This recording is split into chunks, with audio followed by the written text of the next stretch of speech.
As she talked, I couldn't help but think about Anna. How would she have handled this situation? Anna always had a way of balancing compassion with tough love.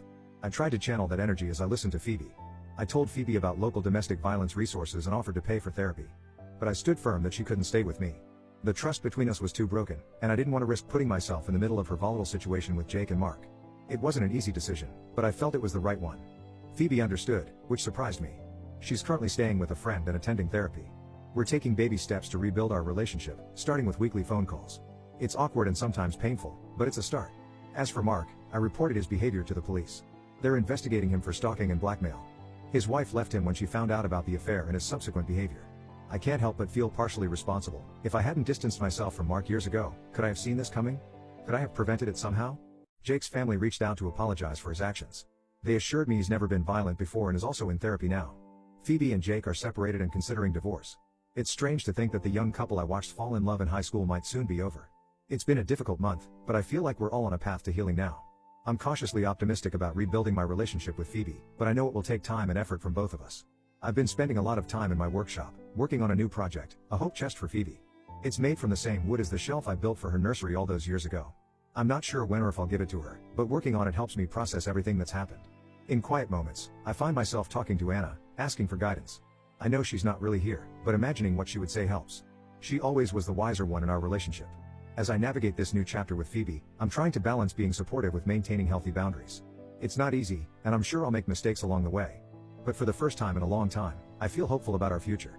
Update 2. It's been 3 months since my last update, and the situation has evolved significantly. I wish I could say things have improved, but unfortunately, that's not entirely the case. Phoebe has been sticking with her therapy and making progress. We've had some good conversations, and I can see her taking responsibility for her actions. She's living on her own now and has a new job at a local marketing firm. Slowly but surely, she seems to be getting back on her feet. Last week, she even joined me in the workshop to help with a project. It reminded me of when she was little and would help me build things, usually by handing me the wrong tools. But this time, she actually knew what she was doing. It was nice to see that spark of the old Phoebe coming back. The situation with Mark, however, has gotten worse. Despite the police investigation, he hasn't backed off. If anything, he's become more aggressive. Last month, he showed up at Phoebe's new apartment, pounding on the door and yelling. Thankfully, she didn't let him in and called the police immediately. I was at work when it happened, and the thought of Phoebe facing that alone made my blood run cold. After that incident, I insisted Phoebe install a security system in her apartment. I paid for it myself, wanting to ensure she was safe. She was grateful and it seemed to give her some peace of mind. I also taught her some basic self-defense moves. Anna and I had taken a class together years ago, and I was surprised how much I remembered. As for Jake, he and Phoebe are officially divorced now. The process was surprisingly amicable, given the circumstances. Jake expressed deep remorse for his violent outburst and is continuing with his therapy. They've both acknowledged that their marriage had been struggling long before the affair, and that getting married so young was perhaps a mistake. It's bittersweet to see the end of what I once thought would be a lifelong relationship for Phoebe, but I'm proud of how maturely they're handling it. But the real twist came last week. I was working in my garage when I heard a commotion next door. I went outside to see Mark being led away in handcuffs. Turns out, he'd broken into his ex-wife's house in a drunken rage. She wasn't home, thankfully, but a neighbor had seen him and called the police. As they were putting Mark in the police car, he started shouting at me. He blamed me for ruining his life, saying if I hadn't moved next door, none of this would have happened. It was unsettling, to say the least. His words brought back memories of our friendship, of all the hours we'd spent working side by side. How had things gone so wrong? The police advised me to be cautious, warning that Mark might redirect his anger towards me or Phoebe. They suggested I consider moving, but I'm reluctant to leave the home where I raised Phoebe and shared so many memories with Anna. This house has been my anchor through so many storms. The thought of leaving it behind feels like giving up. For now, I've upgraded my own security system and am staying vigilant. Phoebe is understandably shaken by this turn of events. We're in close contact, and I've told her she can call me anytime if she feels unsafe. It feels good to be there for her again, even if the circumstances are far from ideal. It's a stressful situation, but I'm trying to stay strong for Phoebe. Despite everything that's happened, she's still my daughter and I want to protect her. But I'd be lying if I said I wasn't worried about what Mark might do next. The man I once considered a friend now feels like a ticking time bomb. In moments of doubt, I find myself wandering into Phoebe's old room. It's mostly empty now, but there are still traces of the little girl she once was, faded posters on the walls, a stuffed animal peeking out from the closet. It reminds me of simpler times, when my biggest worry was helping her with her math homework or chasing away the monsters under her bed. Now the monsters are all too real, and I'm not sure how to fight them. But we're taking it one day at a time. Phoebe and I are rebuilding our relationship, stronger and more honest than before. Whatever comes next, we'll face it together. Update 3, it's been 6 months since my last update, and I'm relieved to say that things have finally calmed down. The Mark situation has been resolved, though not in a way any of us expected. 2 months ago, Mark violated his restraining order by showing up at Phoebe's workplace. He was drunk and belligerent, making a scene in the lobby. Phoebe's co-workers called the police, and he was arrested on the spot. This time, the judge threw the book at him. He's now serving a 2-year sentence for stalking and violating the restraining order. The day of Mark's sentencing, Phoebe and I attended the court hearing together. It was a surreal experience, seeing the man who had once been my friend led away in handcuffs. As we left the courthouse, Phoebe broke down in tears, not of sadness, but of relief. It felt like a weight had been lifted off both our shoulders. With Mark behind bars, Phoebe has been able to truly start healing. She's excelling at her new job and has even started dating again, though she's taking things very slowly this time. We're having dinner together once a week, and our relationship is stronger than it's been in years. Last month, we even took a weekend trip to Anna's hometown. We visited her grave and shared stories about her. It was painful, but cathartic.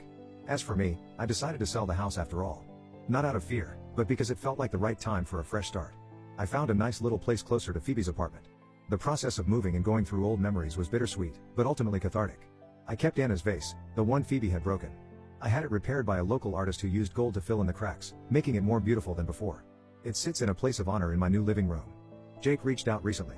He's doing well, in a new relationship and continuing with his therapy.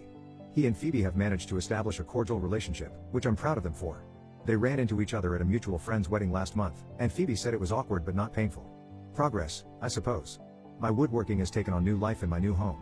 I've set up a small workshop in the garage and have been teaching Phoebe some basics. It's become our bonding time, a way to rebuild our relationship through shared activity. She's not half bad, must have inherited some of my skills after all. Looking back on this whole ordeal, I can see how every decision, good and bad, led us to where we are now. I still stand by my choice not to let Phoebe stay with me that night. I think it was the wake-up call she needed to make real changes in her life. But I also recognize that I could have been more supportive in other ways. We're all works in progress, learning and growing from our mistakes. I'm just grateful that my daughter and I have come out the other side of this stronger, wiser, and closer than ever. Anna would be proud of how far we've come. As I write this final update, I'm sitting in my new living room, surrounded by a mix of old memories and new beginnings. The repaired vase catches the morning light, its golden seams glinting. It's a fitting metaphor for our family, broken, but made stronger and more beautiful by the process of healing. Phoebe is coming over later to help me hang some pictures. We're going to make homemade pizza, just like Anna used to make when Phoebe was little. Life isn't perfect, but it's good. And for now, that's enough. Comments, User 1, NTA. You set a clear boundary and stuck to it. Your daughter made her choices and has to live with the consequences. It's great to see how you've both grown and healed over time. User 2, soft Uda for the initial reaction, but I'm glad to see how things worked out. Sometimes tough love is necessary. Wishing you and Phoebe all the best. User 3, NTA. You offered her money for a hotel, which was more than generous given the history. She's an adult and needs to take responsibility for her actions. It's heartening to see how you've both grown from this experience. User 4, ESH initially, but it's clear everyone has done a lot of growing. This story is a good reminder that healing takes time and effort. User 5, NTA. You did the right thing by offering alternative help, money for a hotel, while maintaining your boundaries. Phoebe's reaction shows she still had a lot of growing up to do. I'm glad to see how your relationship has improved. User 6, this was a roller coaster from start to finish. NTA, and I'm so glad things worked out for you and Phoebe in the end. The repaired vase is a beautiful symbol of your journey.